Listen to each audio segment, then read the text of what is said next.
Qual a sua opinião sobre o Bolsa Família hoje, por exemplo? Tem que existir, não tem? Se o senhor fala em obrigar os Estados Unidos, parece um termo um pouco prepotente quando a gente fala da maior potência do planeta. Como é que o senhor negociaria com os Estados Unidos, por exemplo, terras raras e outros temas de interesse para reduzir as tarifas contra o Brasil ou talvez até extingui-las? Por que uma pessoa tímida vai para frente das câmeras para falar? Era pela questão política? Você já estava olhando para isso? Não, isso aí na verdade era um trabalho de escola que o professor de História propôs sobre o Bolsa Família e que eu fiz, só que o vídeo do YouTube fica público, né? Então era para aula, só que as pessoas acabaram assistindo. E você ainda critica duramente o Bolsa Família? Na verdade, o debate, sim, mas na verdade o debate desse meu primeiro vídeo era porque o meu professor dizia que o Bolsa Família estava fazendo o país crescer. Era um dos principais fatores do país crescer. Tá. E essa minha crítica continua. E assim, eu tô tão mais convicto dela até do que na época, que eu nem digo que é mais uma convicção, é mais a constatação de um fato, de que de fato o programa social, ele, como o Bolsa Família, ele não faz o país crescer, ele garante um piso para que a pessoa não passe fome, né? Agora, gerar crescimento não gera crescimento. O dinheiro sai de um lugar, do cofre público, para ir para outro lugar, né? Pode ser para um bom lugar, e por vezes eu acho que sim. Agora, não é isso que faz o país crescer. Qual a sua opinião sobre o Bolsa Família hoje, por exemplo? Tem que existir, não tem? Não, tem que existir, né? A ideia de uma renda mínima universal é uma ideia liberal, né? Perfeito. Que é o contraste com o Fome Zero, né? Que o Fome Zero olha, eu vou criar uma burocracia aqui, todos os órgãos estatais, cargos públicos e uma logística para o governo comprar comida, colocar num caminhão e entregar comida na casa da pessoa. E isso fracassou porque, primeiro, você não sabe quando a pessoa está em casa, qual que é a casa da pessoa, não sabe exatamente quantas pessoas moram, é mais caro você alugar ou comprar o caminhão, é mais caro você alugar ou comprar comida, a logística é muito mais complicada, fracassou, o próprio governo Lula abandonou. E o Bolsa Família é a alternativa liberal. Olha, tome o dinheiro e vá lá e decida você e não eu, o Estado, aquilo que você precisa, aquilo que você vai comprar. Agora, minha crítica principal hoje existem pessoas, né, com capacidade de trabalho que recebem quando tem emprego à disposição. E isso não é o objetivo do programa, o programa não está focalizado. Mas aí o problema é a pessoa e não o programa. Não, o desenho do programa, se ele cria um incentivo perverso, né, para que a pessoa não se qualifique. Qual é o incentivo perverso que o Bolsa Família cria? O incentivo perverso é não ter a condição, porque todo programa social eficiente, ele tem uma contrapartida, né? Perfeito, mas o Bolsa Família tem também elegibilidade, você não pode ser qualquer um, vai lá, eu quero Bolsa Família.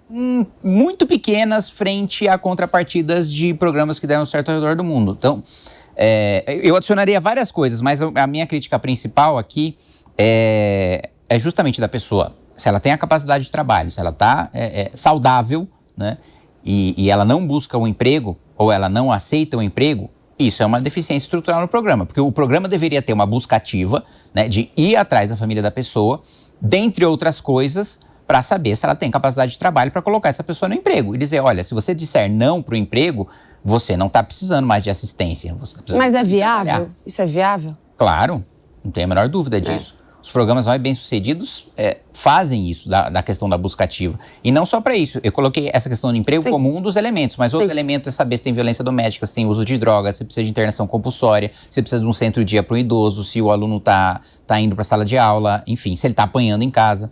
Busca ativa em programa social, acho que é uma condição sine qua non ali para ele ser um programa sério. E o emprego é um aspecto importante dele. Érica Hilton destila ódio em relação às mulheres. Sim, acho que isso para mim é muito claro, né? A maneira como ela fala, a maneira como ela colocou, né, tão agressivamente dentro da Comissão da Mulher, falar pessoas que gestam, me nego a falar mulher, chamar de imbecis, né, fazendo um trocadilho com mulheres cis, insinuando que elas estão latindo para elas. Isso para mim, assim, eu não sou nenhum psicólogo e nem me arrisco nada na psicologia, mas na minha avaliação ela destilando o ódio contra mulheres cis, porque é uma coisa que ela nunca vai conseguir ser. Aspas. Eu acho que é uma necessidade o Brasil ter uma bomba atômica. Com certeza. Qualquer país, para ter garantida a sua soberania, precisa ter uma bomba atômica, né? Basta ver o que aconteceu na guerra com a Ucrânia, né? Dada a dissolução da União Soviética, a Ucrânia abriu mão do seu arsenal nuclear e a partir do momento que ela abriu mão, a Rússia invadiu, né? Se a Ucrânia ainda tivesse bomba nuclear, isso jamais teria acontecido.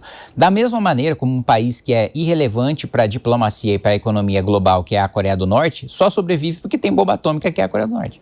Kim, antes da gente terminar, eu vou chamar o meu último quadro, que é o Toma que o Hate é Seu, onde eu trago alguns hates de internet para que você responda ou não, dê risada, a gente comente, enfim, topa? Topo, bora. Vamos nessa. Aspas, boa Kim cata etanol. Foi um comentário criticando você ter aprovado o uso de mais etanol na gasolina. Porra, mas isso aí foi o contrário, né? Ou a gente fazia o acordo com o relator para limitar, ou o Poder Executivo poderia aumentar o quanto ele bem entendesse. Então, ou era isso ou era nada. Aspas. Tu fazendo um vídeo desse só fortalece o PT, seu burro. Um comentário num post onde Kim fala que Flávio Bolsonaro votou a favor da lei da misoginia e caiu numa armadilha do PT.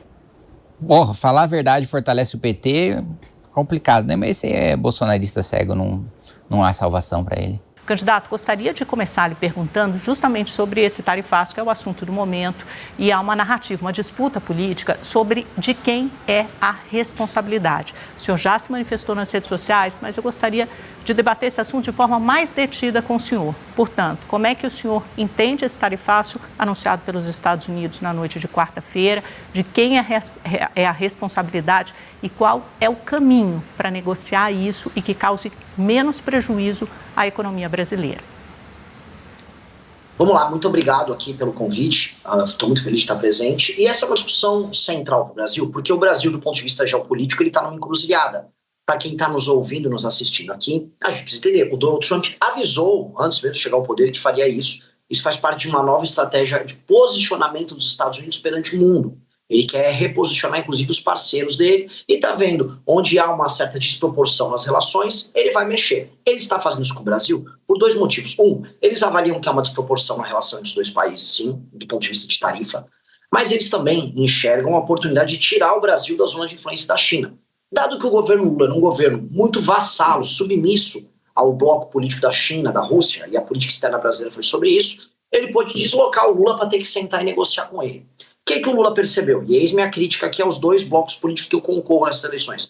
O Lula percebeu que tem muito a ganhar fazendo propaganda, dizendo que ele está enfrentando os Estados Unidos. E aí não entrou, do ponto de vista da negociação, em nenhum termo mais profundo, aguardando isso. Aguardando agora, às vésperas da eleição, uma briga com os Estados Unidos que é boa para ele em termos de popularidade. Já estão assanhados com planos Brasil soberano, que para mim é só enxugar gelo. Do outro lado, você tem o Flávio Bolsonaro e a família Bolsonaro, que são vassalos do Trump. E não é nem que eles são vassalos dos Estados Unidos, eles são vassalos do Trump. Eles acharam ano passado que a ideia de tarifar o Brasil era muito legal, que era muito bacana, ia pegar bem. Não deu certo. O Lula ganhou popularidade à época.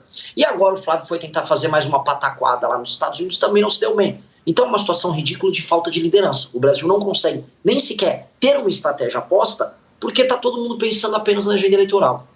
Agora, candidato, o senhor considera que o tarifaço só existe por causa da família Bolsonaro? Não, eu acho que também existe por causa da família Bolsonaro. Mas, como eu disse antes, o Donald Trump já havia previsto que iria fazer isso com inúmeros parceiros de outras nações. O Brasil tinha que se adaptar a essa circunstância. Os Estados Unidos dependem das terras raras do Brasil para eles terem uma industrialização e a própria soberania militar nas próximas décadas. E eles precisam sentar para conversar com a gente. O Brasil tem a segunda maior reserva do mundo de terras raras. O Brasil poderia sentar e obrigar os Estados Unidos a ter uma nova relação conosco em novos termos, que é o que eu estou propondo. Um realinhamento geopolítico do Brasil, que o mundo vai depender em grande medida do Brasil para poder fazer frente à China. Nada disso foi feito. O Flávio Bolsonaro nem sabe o que é. Mas, candidato, como seria isso? O senhor fala em obrigar os Estados Unidos, parece um termo um pouco prepotente quando a gente fala da maior potência do planeta. Como é que o senhor negociaria com os Estados Unidos, por exemplo, terras raras e outros temas de interesse para reduzir as tarifas contra o Brasil ou talvez até extingui-las?